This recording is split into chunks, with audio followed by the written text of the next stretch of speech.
So what's up guys, welcome back po sa ating panibagong video mga kaibigan. So ngayon mga kaibigan ay pag-uusapan naman natin itong issue ngayon na lumalabas sa social media patungkol dito kay Jillian Ward ay kay Kobe Brown mga kaibigan. Dahil ayon sa kanila mga kaibigan ay ang tunay daw na karelasyon ni Jillian Ward ay walang iba kundi si Kobe mga kaibigan. Ano na si Eman mga kaibigan?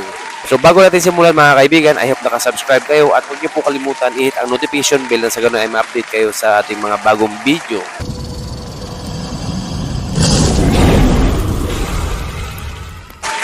So what's up guys? So kamakailan na mga kaibigan, medyo nawala yung mga pagsasama ni Jillian Ward at Eman Bacosa Pacquiao dito sa social media, no? Na hindi natin sila nakikita lagi na nagpo-post dito sa kanilang social media. So, ayon sa mga lumalabas na balita mga kaibigan, may bago pong pumirma na kontrata dito sa GMA Sparkle Artist mga kaibigan. Walang iba mga kaibigan kundi si Kobe Brown.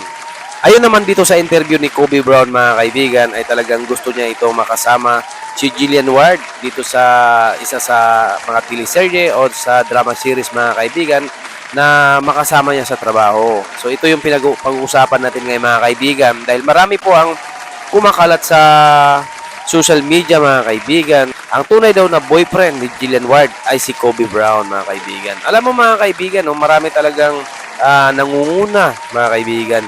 Samantala mga kaibigan, alam naman natin na talagang si Eman at saka si Jillian Ward talaga yung merong ano dito mga kaibigan. Merong special dito mga kaibigan. Special na tinatago mga kaibigan. Pero mga kaibigan, marami din naman nagpo-post sa pagkatapos daw ng Never See Die ay nawala na daw itong dalawa. Kumbaga, hindi na daw ito masyadong napag-usapan si Jillian Ward at si Eman. At makikita naman natin mga kaibigan na ito si Eman mga kaibigan is lagi talagang busy to mga kaibigan dahil may paparating po ito na laban. Kaya nagtaka yung mga taga-suporta ni Jillian Ward at Eman Bacosa kung ano na nga ba ang sitwasyon nilang dalawa. Lalo na ngayon, may lumalabas na may bagong pumirma ng kontrata dito sa Sparkle Artist mga kaibigan, dito sa Jamie mga kaibigan, di ba? So ito po si Kobe Brown mga kaibigan. So alam niyo mga kaibigan, alam naman natin na si Jillian Ward mga kaibigan, siguro hindi naman natin masasabi dahil ito si Jillian Ward mga kaibigan at ito rin si Kobe mga kaibigan ay talagang meron po itong itsura mga kaibigan. Pero sa tingin ko naman mga kaibigan ay hindi naman siguro ito basta-basta papatol dito si Jillian Ward, lalo na ngayon lang sila nagkakilala, di ba? Alam naman natin yan mga kaibigan na matagal na itong na-link kay Eman Bacosa mga kaibigan. So, ang sa atin lang kasi dito mga kaibigan, lilinawin lang natin patungkol dito kay Kobe Brown. Alam naman natin si Jillian Ward ay hindi ito tumitingin sa anyo sa panlabas mga kaibigan. Tumitingin siya kung gaano ka responsableng tao mga kaibigan katulad ni Eman. Ito yung nagustuhan niya kay Eman, mabait, diba? At saka malapit sa Panginoon mga kaibigan. Ito yung pinakaunang number 1 niya. At saka lahat naman siguro ng mga babae mga kaibigan, yun ang hinahanap.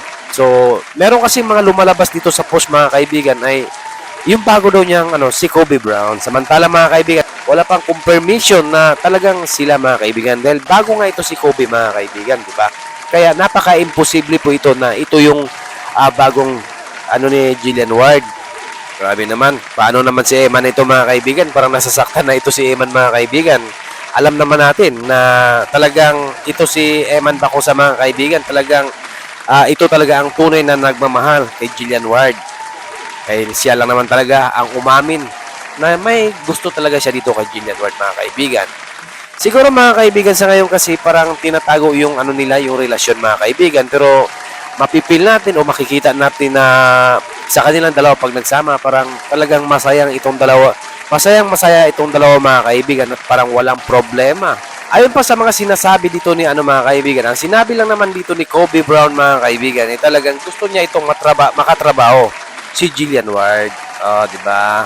Pero hindi lang naman ang tinutukoy niya dito, di ba? Ang dami niyang tinutukoy na dito na gusto niyang makatrabaho. Hindi lang naman si Jillian Ward, si Dong Dantes, di ba? Marami yun dito sa Jimmy mga kaibigan na gusto niya makatrabaho, si Dennis Trillo. Yun ang binabanggit niya mga kaibigan. Yun yung binabanggit niya na gusto niya makatrabaho mga kaibigan. First time kasi ito mga kaibigan dito sa Sparkle Artist mga kaibigan, dito sa Jamie, ito si Kobe Brown. Talaga namang, kumbaga, dahil nandiyan ka na, talagang pag tinatanong ka kung sino yung gusto mong katrabaho, yun talaga ang sasabihin mong totoo. Dahil yun naman talaga ang totoo mong gusto, mga kaibigan. Kumbaga, wala nang hiya-hiya. Yun na ang sasabihin mo. Siyempre, sasaba ka na doon sa mga veterans actor, lalo na ito si Jillian Ward, mga kaibigan, is bata pa ito, is talagang artista na ito, mga kaibigan. Si Jillian Ward kasi, mga kaibigan, is talaga sobrang bait po nito, mga kaibigan. Hindi ito snabera. Grabe ito, mga kaibigan. Kaya marami talagang humahanga dito sa mga kabataan, mga kaibigan. At saka marami din tayong nakikita na post na si Eman Bacosa na ipinalit na ni Jillian kay Kobe Brown, mga kaibigan. Pero mga kaibigan, hindi po yan totoo. Malabo po mangyari yan, mga kaibigan. Dahil ito si Jillian Ward, mga kaibigan, may isang salita po ito, mga kaibigan, na talagang ayun pa sa mga sinasabi niya, mga kaibigan, di ba? Kung maalala natin, yung sa mga sinasabi niya na kung totoo mo kong mahal, huwag mo nang sabihin sa akin yan. Di mo na kailangang sabihin yan. Ibig sabihin, kung totoo mong mahal, gawin mo. Di ba? Parang ganun yun, mga kaibigan. Yun ang ibig sabihin niya. Huwag ka nang magpaliwanag. Di ba? Kung totoo kang tao, huwag ka nang magpaliwanag. Parang ganun yun, mga kaibigan eh. Pero malabong mangyari yan, mga kaibigan, na si Eman Bacosa Pacquiao ay ipagpalit ni Jillian Ward dito kay Kobe. Bakit naman niya malabo, mga kaibigan, ipagpalit? Si Kobe, mga kaibigan, is bago pa lang yan dito sa Sparkle Artist, dito sa GMA, mga kaibigan. Bago pa lang pumirma yan. So, paano naging sila agad? Samantalang, si Eman at si Jillian, medyo matagal-tagal na ito, mga kaibigan, di ba?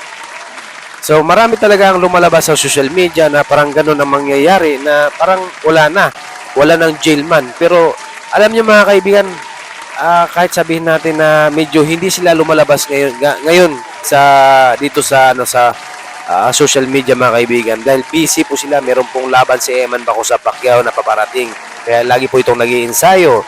Ito naman si Jillian Ward ay lagi pong busy, mga kaibigan, dahil siyempre marami pong kumukuha sa kanya bilang dahil ito nga po yung kumbaga young artist, mga kaibigan, dahil matagal na nga ito at napakagaling nito, mga kaibigan, ni Jillian Ward. Alam naman natin si Jillian Ward, mga kaibigan, na talaga hindi talaga niya hinahanap ang gwapo, diba? Ang hinahanap lang talaga nito yung totoong tao na totoong nagmamahal sa kanya. Hindi siya tumitingin sa panlabas, kung pogi ka man. Ang sa kanya, mga kaibigan, yung kumbaga mapagkatiwalaan ka. Siguro, mga kaibigan, syempre marami naman talagang napapanood tayo ngayon patungkol dito sa mga relasyon na nagkagulo, nagkahiwalay, di ba? Siguro si Jillian Ward, mga kaibigan, pag siya talaga yung nagmahal, ay talagang totoo ito. At wala nang ayawan, mga kaibigan. Kaya tahimik sila ngayon, na mga kaibigan, dito sa social media nila ni Eman. Alam naman natin na talagang meron silang kanya-kanyang goal sa buhay, kanya-kanyang halimbawa si Eman isang boksingero, katulad yan, may laban siya, mga kaibigan, di ba? Doon siya nagpo-focus. Parang kanya-kanya. Pero alam ko, mga kaibigan, na talagang nandyan pa rin yan yung nilang dalawa. Nandyan pa rin yung special na tinatago. At ito, mga kaibigan, ito ang mga sinasabi dito sa sinasabi ng mga comment dito sa bahabang comment nito, mga kaibigan, dito sa mga supporter ni Eman at Jillian Ward, mga kaibigan. Medyo medyo nalungkot dahil sa mga post na mga mga kaibigan, na post na may bago na si Jillian Ward.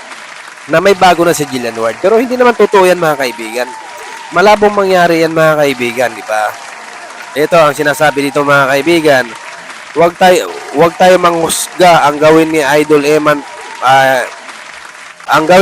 Eman Pacquiao, magpakilala ka, maghaharap kayo ni Jillian Ward at sabihin kay Jillian Ward kung sino ang totoong lalaki na gusto niya. Alam naman natin yan kahit hindi na sabihin, mga kaibigan, di ba? Talagang si Eman pa rin naman ang pipiliin niya dito, mga kaibigan, di ba?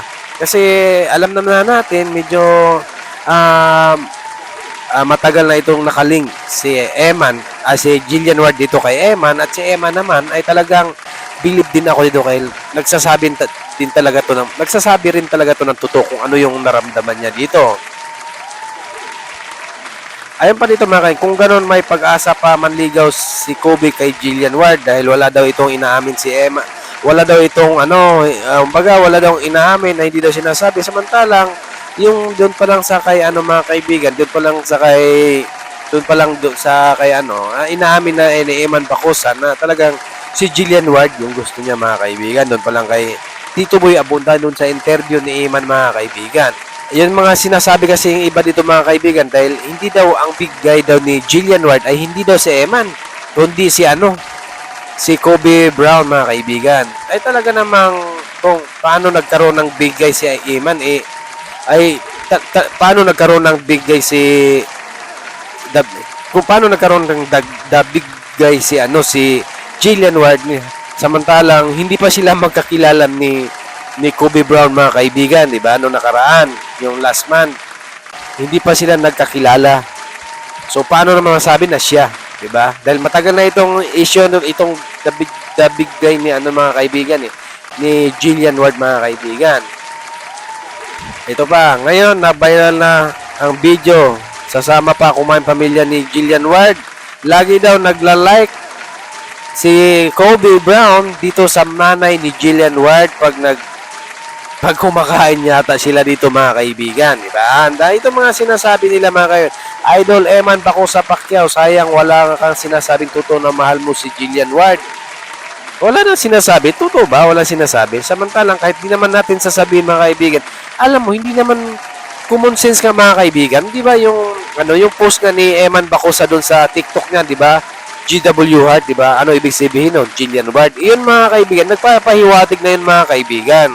Kaya lang tinanggal ni Eman Bacosa yung ganong JW Heart mga kaibigan. Dahil ayaw sila na lagi silang mapag-usapan ng mga tao, na hindi sila pagdudahan ng mga tao. Talagang dahil gusto nilang itago muna. Kumbaga, may special talaga silang tinatagong dalawa mga kaibigan. Ayun ito mga kaibigan, focus ka na lang sa pangarap mo. Boxing, maraming babae, maganda, matalino, malinis. Uy, huwag ka naman magsasalita ng ganyan mga kaibigan. Bakit si Jillian Ward hindi ba yan malinis? Malinis naman yan, di ba? Ano bang tingin mo kay Jillian Ward, di ba? Dito ka nagkamali.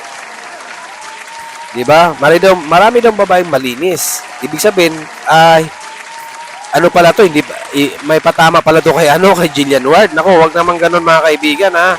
Wag po tayong ganun, di ba? Sarili na lang ikaw mamahalin niya, sarili nga ikaw lang ang mamahalin niya hanggang lang sa pangarap mo, sa pag-ibig, di ba? Parang ganun, di ba? Yung iba kasi di ko na maintindihan. Idol Eman Bacosa Pacquiao, magpapugi mo, kung bakit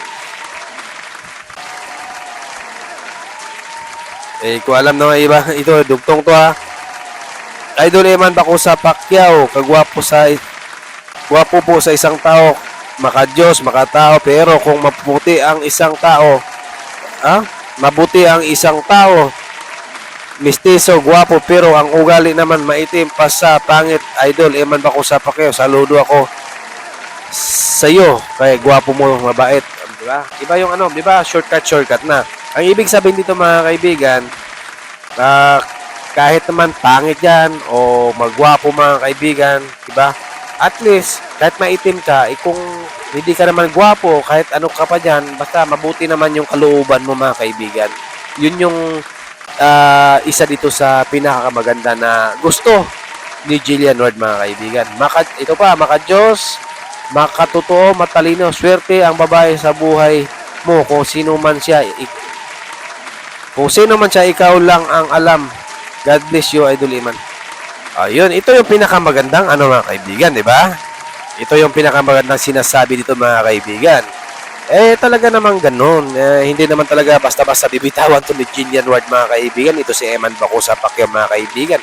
Kaya nga ito mga kaibigan, pinili ni Jillian Ward si Eman Bacosa dahil nga dito sa taglay nito maka-Diyos, makatotoo, mapagmahal sa sarili, sa pamilya, diba? At saka hindi naman natin makikita sa mukha na parang iba yung kasi pag yung tao kasi mga kaibigan, makikita naman natin sa panggalaw, sa style niya, kung ano yung niya, background niya mga kaibigan. Talaga ito naman mga kaibigan, talaga naman sigurong pinag-aralan na po ito ni Jillian Ward.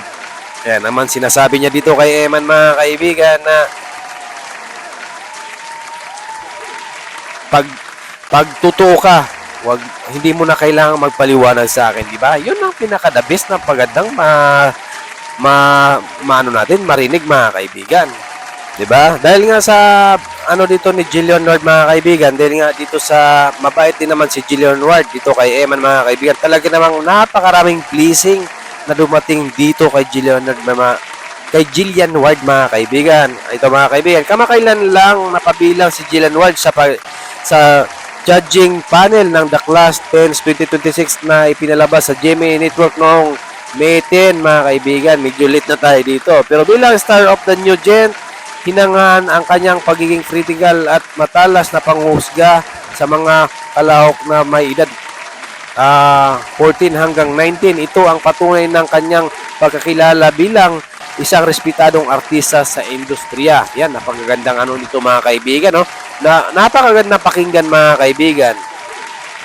Pinapatunayan niya ito sa kanyang pagpapakita ng mataas na antas ng paggalang sa mga veteranong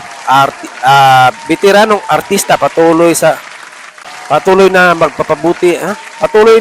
pagpapabuti ng kanyang kakayahan at magkaroon ng mabuting asal sa loob at labas ng industriya bilang tinaguri ang star of the new gen ng GMA Network mga kaibigan. Ayan, napakaganda talaga yung mga ano dito ni achievement dito ni Jillian Ward mga kaibigan, no?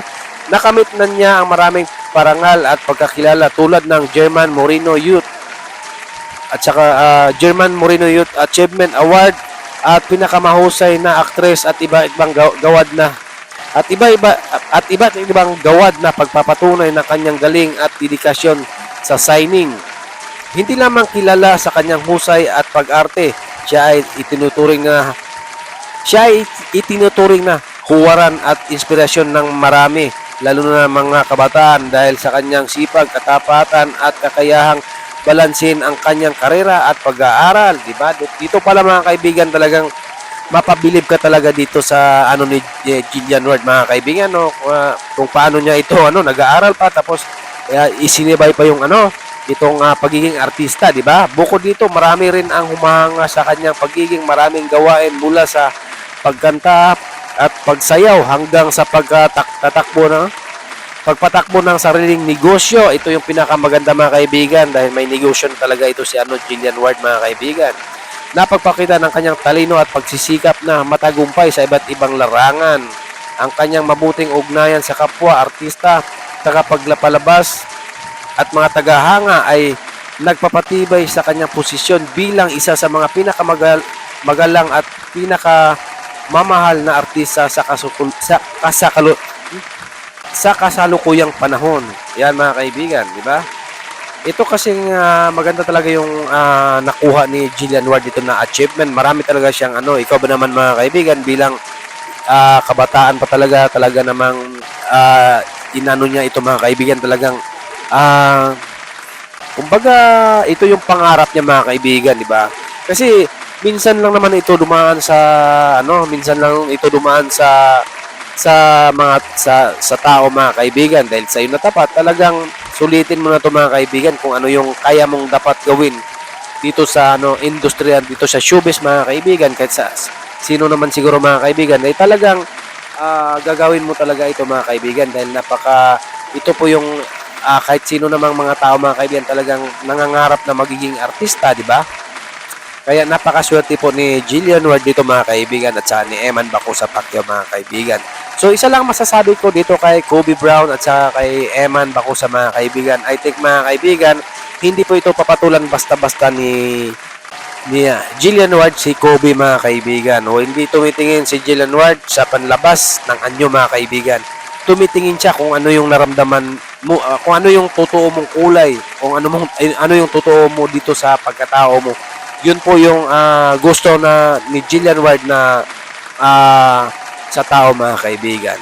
Alam naman natin mga kaibigan at bago pa lang ito si Kobe mga kaibigan, siguro mga kaibigan dahil nga maraming ang nakapansin dito na may itsura din ito si Kobe, kaya marami ang nagpo-post dito patungkol na parang pinalitan na daw si Eman Bacosa mga kaibigan. Pero ako mga kaibigan, solid pa rin tayo dito kay Eman Bacosa at kay Jillian Ward, na nanatili pa rin tayo dito na suportahan itong dalawa. Dahil itong mga lumalabas sa social media mga kaibigan ay hindi po ito totoo.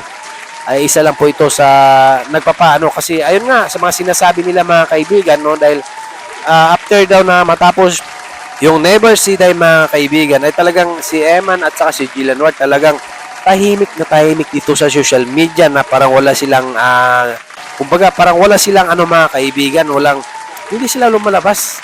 Oo, pero ayon naman sa mga sa mga sabi-sabi mga kaibigan na ito daw si Jillian Ward ay inimbita ito sa pamilya Pacquiao.